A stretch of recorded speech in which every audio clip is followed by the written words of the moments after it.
Everyone, so in this video we gonna be discussing the work done by variable work done by I'm so sorry, I don't know, wait, yeah, work done by variable force. So पहले हम graph देख लेते हैं हमारी constant force का, work done by constant force. ठीक है. I don't know what has happened with this. I am so sorry with the quality. Yes. So पहले हम बात कर लेते हैं, रिविजन कर लेते हैं. पहले जैसे for example this is a surface और यहाँ पे here is an object, right. This is an object. मैं इस डायरेक्शन के अंदर फोर्स लगा रही हूँ and the force is 3 Newton. और फिर ये एक डिस्प्लेसमेंट भी तय कर रहा है और वो डिस्प्लेसमेंट है हमारे पास 5 मीटर. सही है. तो इसके बीच में जो एंगल बनता है हमें पता है, इसके बीच में एंगल बनता है, राइट. तो अब हम इसे ग्राफ पे how can we represent this on the graph. Let's just discuss that. Let's make the graph first. This is the force line and this is distance line. Let's mark 1 2 3 4 1 2 3 4 5 6. So 3 Newton हमारे पास force है, right. और हमारे पास 5 Newton हमारे पास है distance, sorry displacement. तो ये हमारे पास क्या आ गई, लेंथ आ गई. तो हम लेंथ को डिस्प्लेसमेंट, हमें अब एरिया, ये एरिया है, इस बॉक्स का एरिया है. Let's just find, can we find the area. Length को हम डिस्प्लेसमेंट कह सकते हैं, जी ज़रूर कह सकते हैं.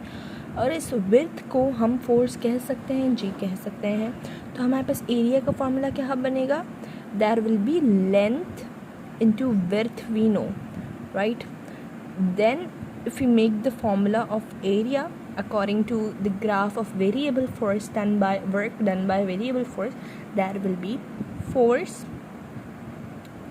into displacement or displacement into force, right. तो ये हमारे पास वेट का फॉर्मूला बन गया. yes, exactly.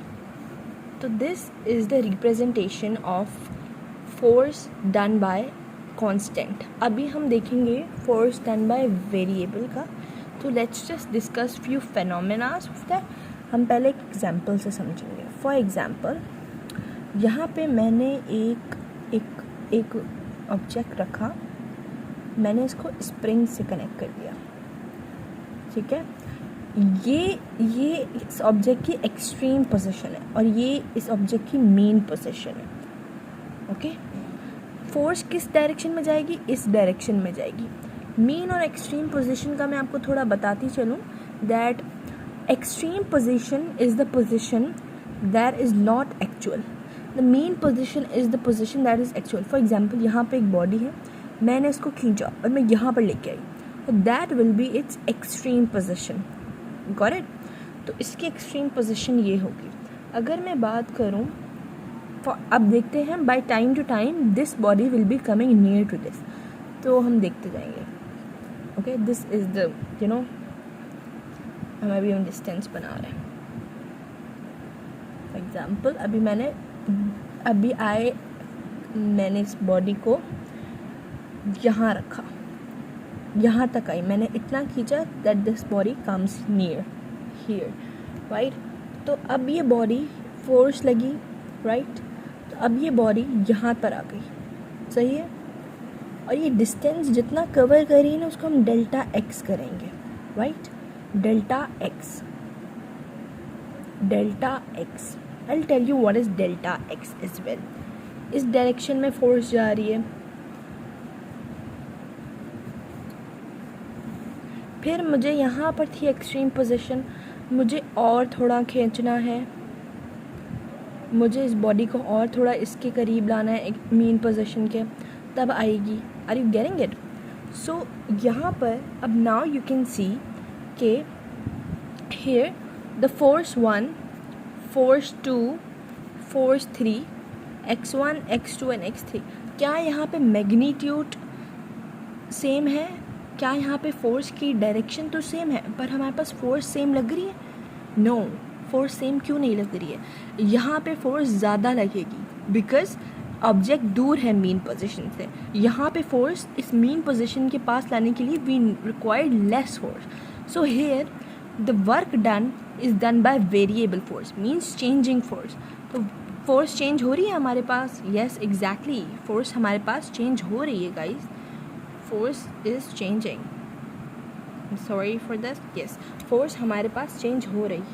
Talking about this delta x. So delta x क्या होता है? Complete element, short part of complete. Short part है हमारे पास पूरे डिस्टेंस का. This is the short part, right. Let's discuss this by another example. One more thing, यहाँ पे फोर्स जो होगी ना will be directly proportional to what? Distance. जितना हमारे पास डिस्टेंस होगा उतनी फोर्स लगेगी. यहाँ पे कम डिस्टेंस है तो यहाँ पे फोर्स कम लगेगी. यहाँ पे ज़्यादा डिस्टेंस है तो फोर्स ज़्यादा लगेगी. यहाँ पे कम डिस्टेंस है हमारे पास मीन पोजीशन पहुँचने के लिए तो रिक्वायर्ड लेस फोर्स. यहाँ पर बहुत कम है तो we required very less. Are you getting it what I am saying? Yes, I am so sorry for this. Let me darken. Okay, now we're gonna see that. Now we're gonna make another example, I'm gonna make a letter.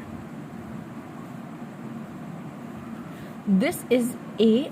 हमें एक box को पहुंचाना है B तक. How we gonna do that? For example, I am applying a force और यहाँ पे force हो रहा है तो हमारे पास डिस्टेंस हो रहा है, तो that is the very constant force. तो ये बॉक्स डायरेक्टली यहाँ जाएगा? ऑफ कोर्स नॉट, बिकॉज यहाँ पे स्लोप है, यहाँ पे इंक्लाइन है. तो यहाँ पर बॉक्स आ जाएगा? कैन आई से दैट यहाँ पे बॉक्स आ जाएगा? Yes exactly. अब हमें वापस से फोर्स लगानी पड़ेगी. It will cover distance, so the box will be here. Now अगर हम और फोर्स लगाएंगे तो बॉक्स हमारे पास यहाँ आ जाएगा, because here is the slope, right. हमें बार बार अलग अलग तरह की फोर्स लगानी पड़ रही है because work done by a variable charge here we are talking about. यहाँ पर हमारे पास कम फोर्स लग रही है, बट यहाँ ऊपर चढ़ाने में फॉर स्लोप के लिए we required more force, right. तो अब यहाँ पे हमें थोड़ी ज़्यादा फोर्स लगेगी, डिस्टेंस भी ज़्यादा कवर होगा, राइट. फाइनली हमारे पास बी पॉइंट पे द बॉक्स इज़ हीयर. सो अगर मैं कहूँ कि अगर हमें इस work done by a variable force की अगर हमें नेट फोर्स निकालनी हो, नेट वर्क निकालना हो, तो हम कैसे निकालेंगे? We will plus force 1 with delta 1.